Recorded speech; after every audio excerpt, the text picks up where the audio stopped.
Hello and welcome back to Down the Forest Path, a seasonal knitting podcast. For those of you who are first-time viewers, my name is Nicola and I am a knitter and embroiderer from Germany. I also like to weave and crochet, but with mixed results. And I am going to talk to you about a few things that I've been knitting and making for the past few months today. I also have one relatively large work in progress that I'm excited to share. So I would say, let's set the mood and dive right in. It is November and it is cold and grey out here. It rains a lot, but yet the trees still have their colorful autumn leaves, and I love going on hikes in this weather. If you go up high enough in the mountains, you cross the cloud line and you're suddenly engulfed in these like misty wisps of cloud. And then you see some mushrooms and all of those colorful leaves, and I think that's one of the most pretty sights that you could see. I really love this season, even though it is wet and cold, and I'm very sad that autumn will soon be kind of wrapping up and going into winter. I'm spending a lot of time at home knitting and making things, and when I go out, my knitwear is now accompanying me everywhere again, because it's finally cold enough to put on a hat and wrap around a nice shawl and just enjoy the little bit of warmth that brings. The first finished object of today you've seen before in my last episode as a work in progress, so I'm very excited to show you that it is finished, and this is the Kuutar tee by Sari Nordlund. This is a lace yoke tee, and it's basically like round yoke, so you knit around and around and around, then you split for the sleeves and the body, and then it's just stockinette stitch all the way down. I'm going to stand up a bit so you can see the yoke a bit better. There you go, and the sleeves.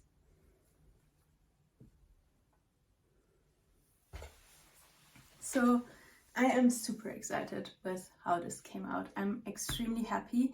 I knit this at a bit of a looser gauge than the pattern indicated, and I knew I was doing this, and I came out with this wonderfully drapey, nice fabric that I can dress up or down depending on the occasion.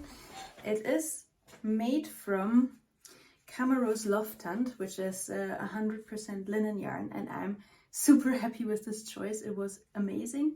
I am very grateful to my expert knitter mother-in-law who introduced me to this yarn, because she had bought some for I think 2 teas that she made, and she also very generously gave me some leftovers from her stash, meticulously weighed, so I know exactly how much I have left. So now I have a bit of this color here left, I have a bit of this Natur and a bit of another color, so I have to find a small, like maybe top that I will knit up next spring or summer, because this yarn is amazing. I loved knitting with it. I felt like sometimes linen yarns can be a bit tough on the hands when you knit with them. With this one, yeah, a tiny bit, but really not much. So I'm very, very happy about this yarn. I would buy it again instantly. It is a tiny bit on the pricier side, but not much. So this was a little splurge for me, this top, but I also caught a sale, so that's always lucky. And I think the pattern, yeah, it kind of speaks for itself, right? It is just this gorgeous geometric lace pattern, and Sari describes in the pattern notes that this was inspired by the moon to an extent. So I picked this really cool silvery gray light color that I think fit well with that theme, and I think it came out beautifully. It reminds me a little bit of like Art Nouveau, the way that this yoke is structured. It's very architectural in a way, and I'm super happy with the fit as well. I'll get up again so you can see a bit. So it's very flattering, it's very loose and very drapey. I've worn this a lot, so I finished it, I think it was end September actually already, and I was a bit worried I wouldn't get enough wear out of it this summer, beginning of autumn still, but I did, because we had quite a few like last warm late summer early autumn days that went up to the mid-20s, so I got to wear this a lot, and I think I last wore this maybe like 2.5 weeks ago, because we still had some quite warm days in the beginning and mid of October that I got to wear this. And yeah, great pattern, very nicely described, very clear.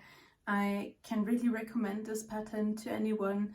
And I mean, I feel like the most said sentence on this podcast is I can really recommend the pattern and I can really recommend the yarn. And in this case, this is absolutely true as well. I can fully recommend the pattern and the yarn. And if you're looking for something nice for maybe next spring, then go for this. I saw other like finished objects of this, and because they were knit at a bit of a tighter gauge, of course, they also had a tighter neck, so this is quite singular to mine, that neck is this wide. But I have to say I really like this. I really like this kind of like boat neck look that it has a bit. I also like it when it falls a little bit down over our shoulder, but not fully so, like so. So I've been wearing this a lot with linen pants with it, and it's kept me nice and cool even on very warm days. And I'm already excited to be wearing this a ton more calm next spring and summer. The next finished object I finished when I was quite sick. I had the cold from hell. It got me. It was bad. It wasn't COVID, I tested, but it felt horrendous and it took me a while to get back on my feet. But I was making this little cute hat for my sister and I wanted to finish it for a specific occasion, so I buckled up and finished it in time and sent it out. And I will hand over to Cold Nicola now to talk a little bit about that. Please forgive the voice, I just couldn't wait with sending it off any longer, so I sound a little bit like that. But it's only a few minutes and I hope you enjoy seeing this really adorable hat anyway. So this next finished object talk will be a little bit more improvised than what we usually do on here. As you can hear, I caught another cold. It was super bad. I'm slowly feeling better, but I'm not really in a state to be on camera, so I don't have any try-on pictures of this or anything like that, but I wanted to show you before I send it off. So this is the Argyle Birds hat. The pattern is by Sarah Huntington Birch. I think she's called Dino Sarah Knits on Ravelry. She makes these really cute designs with either colorwork motifs, or she also uses like colorwork cables quite a lot. The designs are gorgeous. Some like Lord of the Rings inspired, some are more nature inspired like this one. I really like her designs. I think she stopped publishing patterns, unfortunately, about a year or two ago. So as you can see, this hat has the classical Argyle design with the little squares that are overlapping each other, and then it also has this kind of pictorial bird motif, which I think is so cute, and it repeats itself up here and then goes into this nicely designed crown. And I think this is a really nice colorwork pattern. I found the pattern quite easy to follow. The only issue I have with her patterns is that usually her gauge and my gauge are way different. So she seems to have a way tighter gauge than I do. So I always have to go down several needle sizes, and for this one I also used a thinner yarn than what she suggested.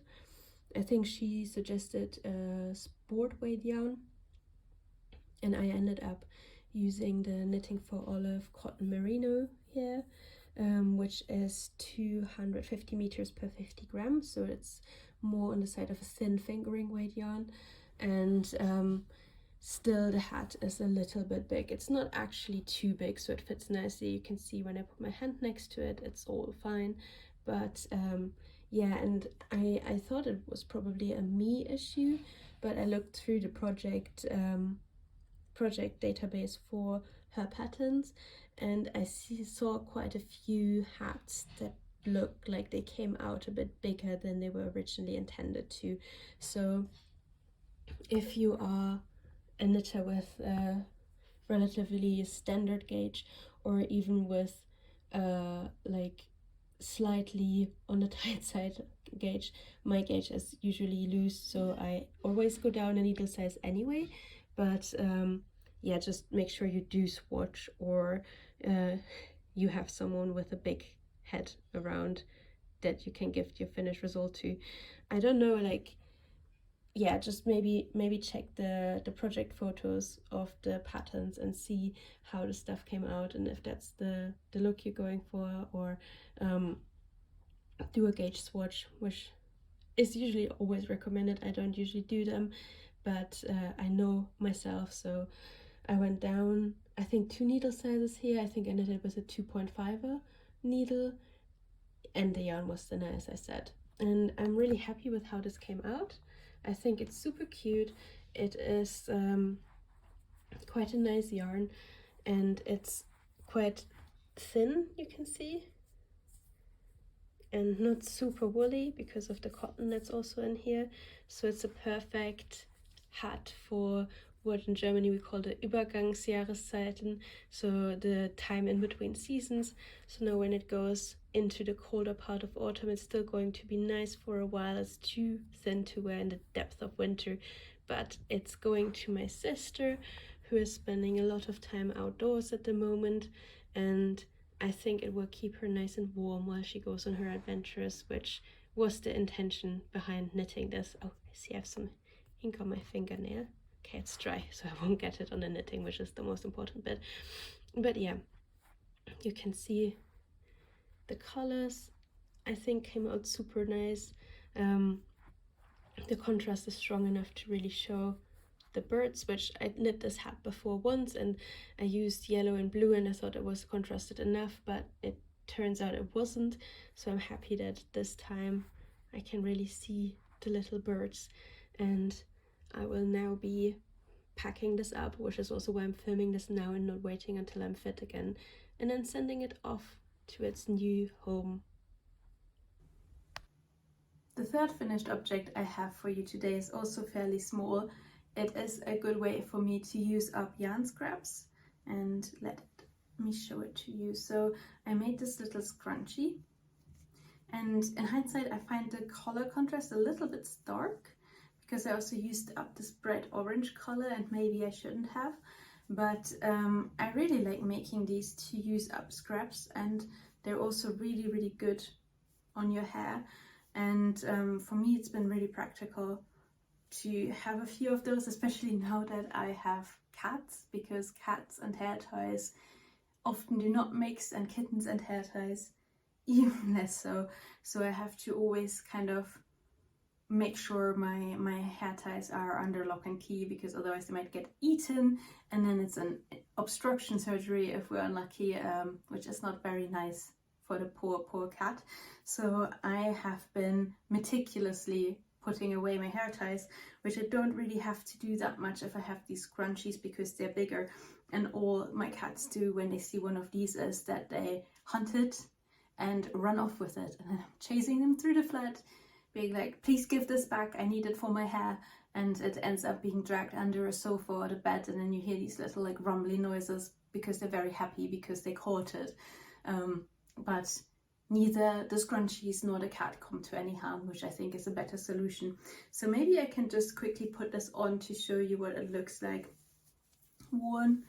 This is actually not for me, I'm sending this off to my mom because it's just her colors, so it won't look that great on me, but it will look great on her.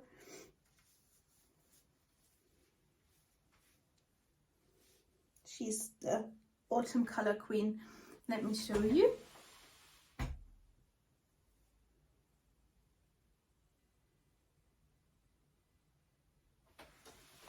And let me get it off. Ta-da! So I used a lot of different yarn scraps in this, and I remember most of them actually. So let's just quickly go through it. So I have in here a bit of this Mondschaf Cassiopeia, which is this wonderful golden color. It's also the warp yarn of this scarf in the background. The weft is the wonderful yarn I bought from the hand spinner having fun in Scotland on my Scotland trip. But here for the hair tie, it's just the little leftover bits that I still had. It's so golden. I've rarely seen yarn described as golden than actually is this golden, but this is kind of reminding me, my mom has these little felt tip markers with golden ink in them that she uses to write cards over Christmas and stuff. So that really reminds me of that color because it's so shimmery as well. I don't know if you can see.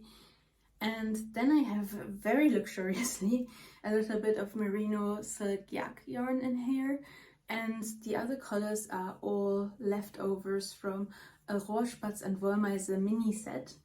So there are these different little shades of red that are mixed in here, and all together we have this fairly chaotic but cute scrunchie that looks very autumnal and just waiting to be worn by my mom. So I will send it off relatively soon.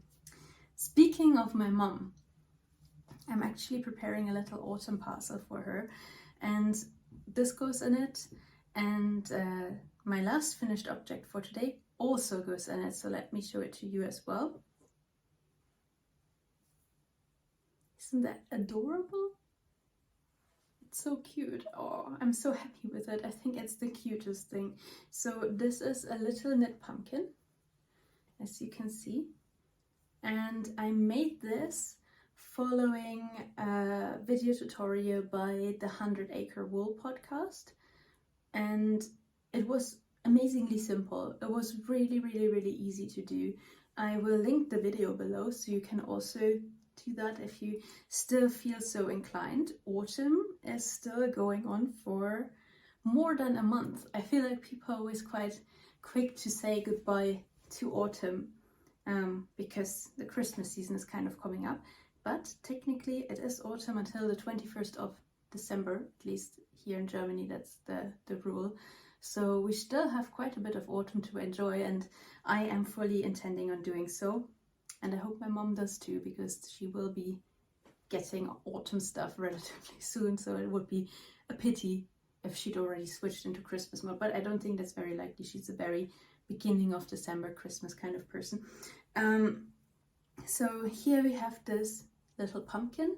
It is also made from yarn leftovers, and this is a little bit of wild Atlantic yarns that I had left over from making my very indulgent silk merino sweater.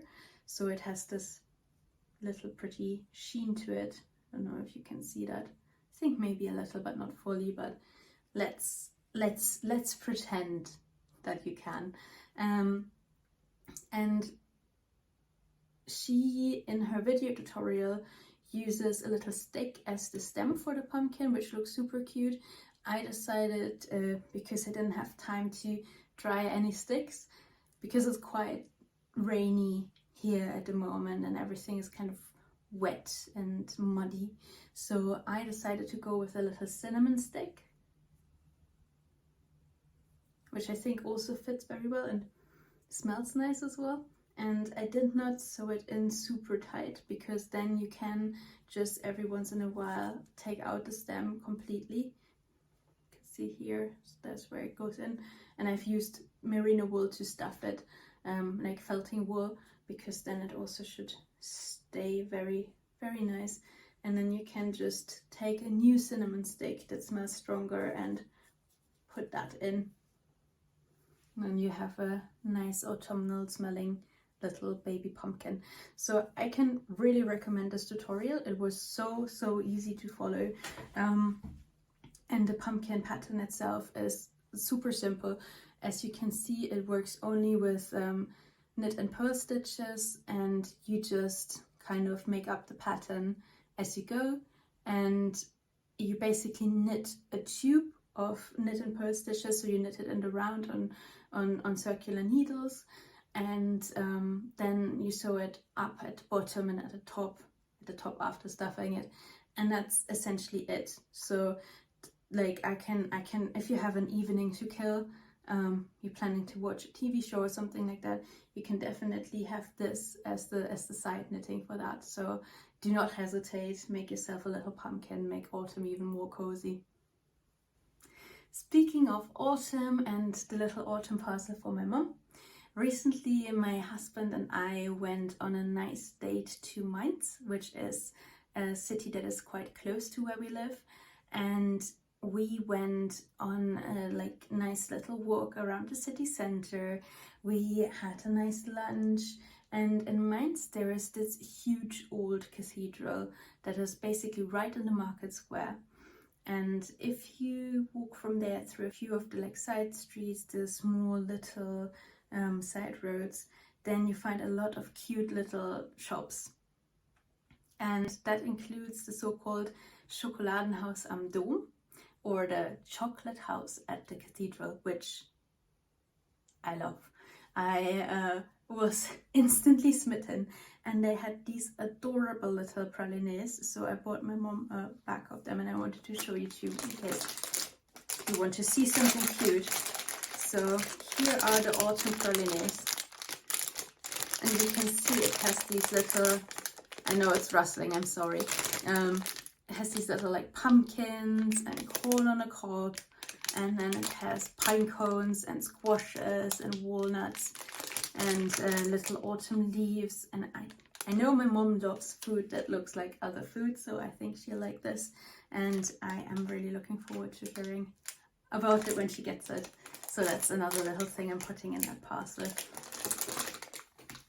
I don't know about you, but now that it's getting darker again, I'm fully in the mood of sending letters and parcels to loved ones. I feel like it can sometimes be a bit stressful in the run up to Christmas, because you're just kind of planning Christmas and forgetting about now. And so this year I have also decided I would send out a few advent calendars to people. I found this really cute, like, I know it's becoming more of a thing in the US and UK as well, but just in case someone doesn't know, an advent calendar is a little calendar that you open a door every day in the run up to Christmas, and it has a little surprise behind it. And that can be a bit of chocolate, but super traditionally it can also just be a picture. So I was out recently and went into a shop and saw that they have these adorable little advent calendars, like this one, that are just a postcard, and then you open a little door once a day, all of December until Christmas. This one here. And it immediately made me a bit homesick, because I'm originally from northern Germany, and this is literally the city that my mom is from, and this too. So this is Münster, and this is the principal market of Münster. And I saw it and I just felt this little pang in my heart, and I needed to get this and a few more to send out to friends. Some of our friends we've also gone to Münster with to show them, so then I can send that to them and they will know it because they've literally been there. So I think that's a super cute little surprise for Christmas time. Now we've actually kind of started the acquisitions, and I'm sorry, I did not fully plan this through. This is the first time recording, and in a while life got busy, cats got busy. But since I was on this now anyway, I also wanted to show you, and it's gonna make a little bit of noise. This is a super cute letter paper I bought, also to send out more post. It's good to motivate yourself by just getting a bit more nice stationery. And this is the Cottage Kitchen stationery set by the Imaginary Cabin. This is a shop I really like buying from because her stuff is so adorable. And essentially you get a few envelopes and sheets of letter writing paper, and the envelopes are per season. So this is the spring letter that you can send out with this cottage kitchen theme. So it's amazing for sharing little recipes or cozy memories.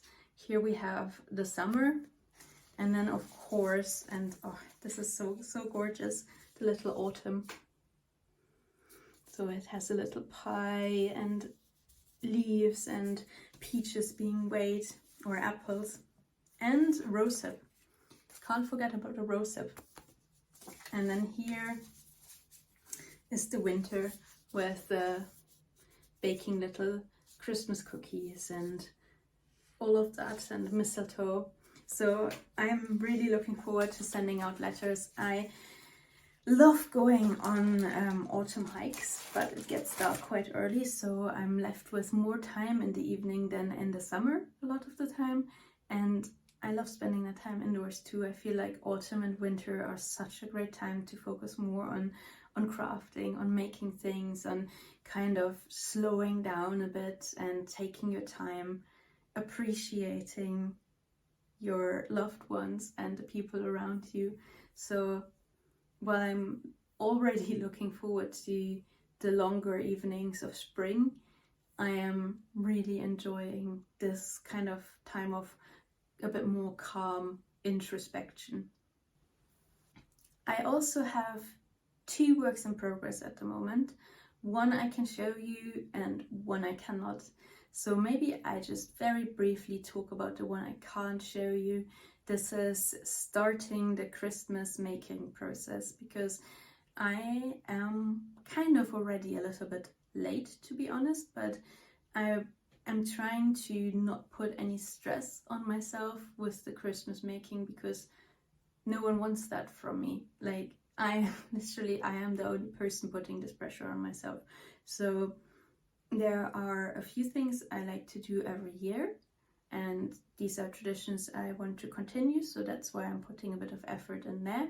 And then I had a few years where I went completely overboard.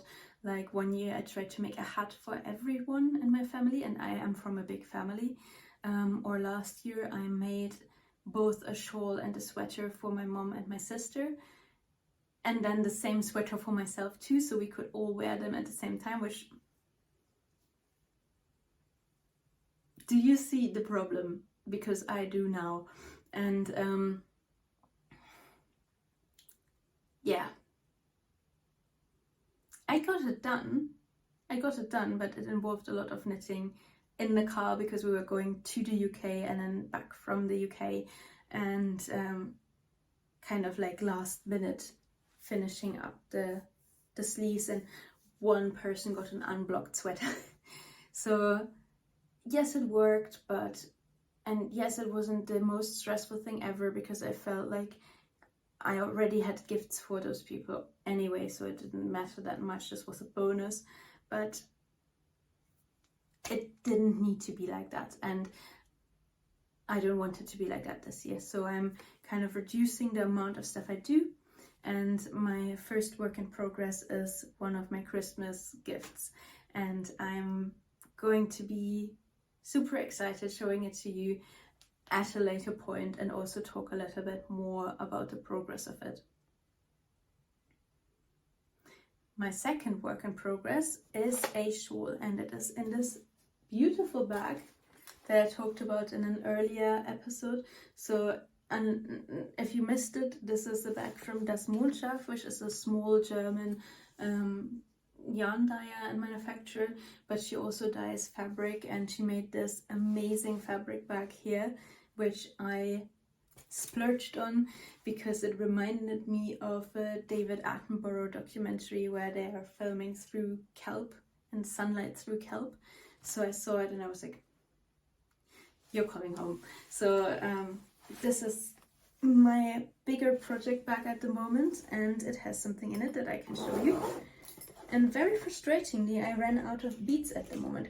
Ah yes, one more thing. So this is the Practical Magic Mystery Knit Along by Boo Knits, and all clues are published by now, so it's all out there.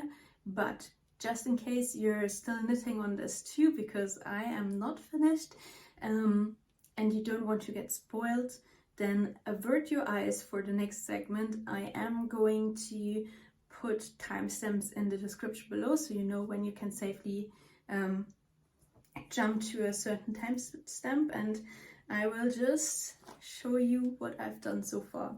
So this is a bit tangled up. Oh dear. Let's just quickly.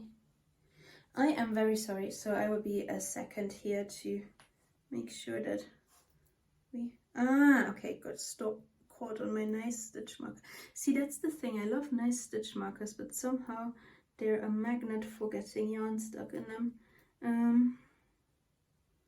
Yeah, here we got it. So, as you can see, I am in the middle of a row because I ran out of beads, and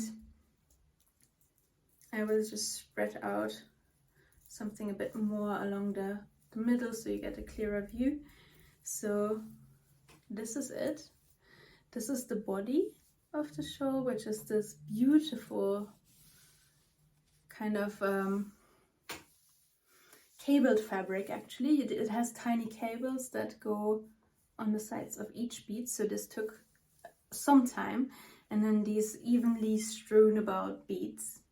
I think it's so pretty. I really like it. Knitting this, I figured out I'm maybe not the biggest lace weight wool knitter, so for me this is almost a little bit too transparent, because I like it when I feel really like protected in my shawls, and this is so airy. Can you see? Yeah, this is so airy that I almost feel a little bit not that protected in it. So I think if I'd make this again, I would make it in fingering weight wool, because I just prefer knitting with that. I'm realizing, because this is the first one I'm actually knitting with lace weight yarn. I usually use fingering weight, and then it goes over into this beautiful beaded lace here, and I think you will see it much better when I've finished it and blocked it. But essentially it has these kind of diamond style motifs here, and it's full of beads. And I ordered 2 packets of these cute adorable golden beads to go on it, because I thought, oh, the contrast is going to be quite nice. Yes, the packets are about this big. Like, it's 8 grams of beads, is about 390 beads per package. But I lost the second one and I don't know where it is. I've already hunted through my entire craft stash and I don't know where it went to or what happened with it, but I know I need to find it. I already ordered a replacement because these beads are incredibly cheap. I think they're like €2.50 per package, and the shipping is also quite cheap, so that's not the issue either. But I can't keep knitting unless I get it, so I'm a little bit frustrated, and I've been searching high and low. I've been opening all my drawers and went through my entire craft supply. No luck whatsoever, and I just hope I find it somewhere, because I don't want to wait a few days to keep going. I just want to keep going with it now. So I think after I'm done filming it, I might go on another round of hunting for the beads. But yes, so this is what I'm currently making, and I think the color will suit me very nicely, because I'm keeping this one. This is a present to myself, so to say. And this is the Dye for Yarn Merino Zigzag lace weight. And you know, this is one of my favorite yarns in the fingering weight strength, and that is also true for the lace weight. It's just very nice. It's very, very soft. I know it blocks very nicely. I think you might have to reblock stuff that you make in it every once in a while, but that's true for most yarns that have some merino content in them. So I have one shawl that I wear basically always when it's cold outside, because it's my favorite one, and that's knit in the fingering weight of this yarn strength. And that one I will need to reblock soon, but still I've been wearing it for like 2 years straight, so that's not too bad to reblock your shawl that you wear often every 2 years. So definitely I can recommend this yarn. It's on the pricier side, but it makes this very luxurious and very nice, soft and drapey fabric. So that's basically it. Apart from that, I've also had some very small, very bad, but very fun, and I'll keep going with it, adventures in lino printing. So I've just been trying to make some prints. Some came out better, some came out not so great, but I'm just doing this for fun. This is just playing around with something, and that's nice to just have something where you just make something without any pressure and not putting pressure on yourself either, to just enjoy your creativity a bit. I just feel like that's what my soul needs at the moment, just a little bit of playful creativity. Yeah, I think, let me quickly think if I overlooked something. No, I think that's basically it for today. I think I'm done, and I hope you enjoyed hanging out with me. Thank you so much for spending some time with me today. I am very happy to be back.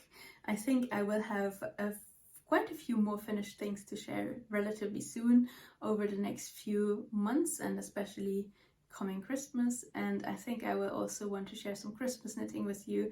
So I will see you soon, and take care, enjoy autumn, and bye bye.